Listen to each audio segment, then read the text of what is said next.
À la recherche de l'essentiel. Le livre des vivants. De la part de Jésus de Nazareth. L'enfance de Jésus. À partir de « Pourquoi me cherchez-vous ? Ne saviez-vous pas que je me dois aux affaires de mon Père ?» Voilà, termine Marie. Luc se tait. Ainsi, la matière dont il dispose vient-elle de s'enrichir de la mémoire de celle qui a porté Jésus et l'a courageusement accompagné jusqu'à la croix.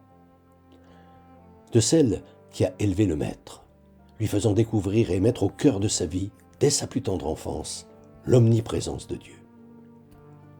Prise de conscience de tous les instants que Jésus a traduite à ses disciples en leur disant « Veillez et priez en tout temps », ou en les invitant à se nourrir comme lui de la parole de Dieu.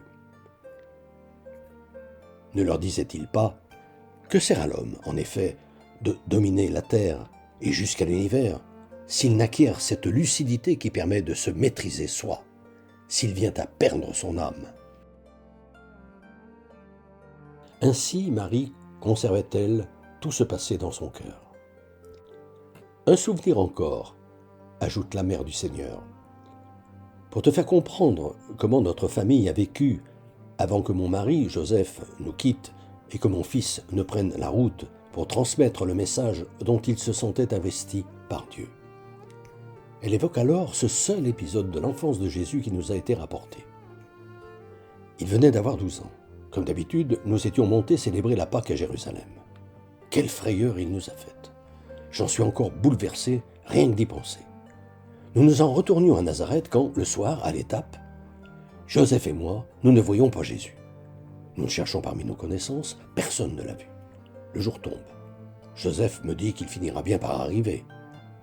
Nous avons passé toute la nuit à l'attendre. Au matin, morts d'angoisse, nous avons commencé à remonter la caravane, demandant à tout le monde si quelqu'un avait vu Jésus. Nous ne l'avons découvert que le 3e jour. Il était dans la synagogue du temple à discuter bien tranquillement avec les docteurs de la loi. Et ceux-ci, au lieu de s'inquiéter de ce que pouvaient penser ses parents, étaient ravis de la pertinence de ses questions et de ses réponses. Nous nous sommes jetés sur lui. Comme j'allais lui reprocher vertement la peur qu'il nous avait faite, il a prévenu mes remontrances par une parole tellement lumineuse que notre colère est tombée d'un coup. « Ne saviez-vous pas que je me dois aux affaires de mon père ?» nous a-t-il répondu, rendant évident que cet échange prolongé avec les docteurs était dans la droite ligne de ce que Joseph et moi ne cessions de lui enseigner. À la semaine prochaine, fraternellement. Depuis des années, environ une fois par mois, j'envoie une lettre d'information spirituelle à tout mon carnet d'adresses. Le thème du moment est, depuis janvier 2019, « Être chrétien, ça veut dire quoi ?»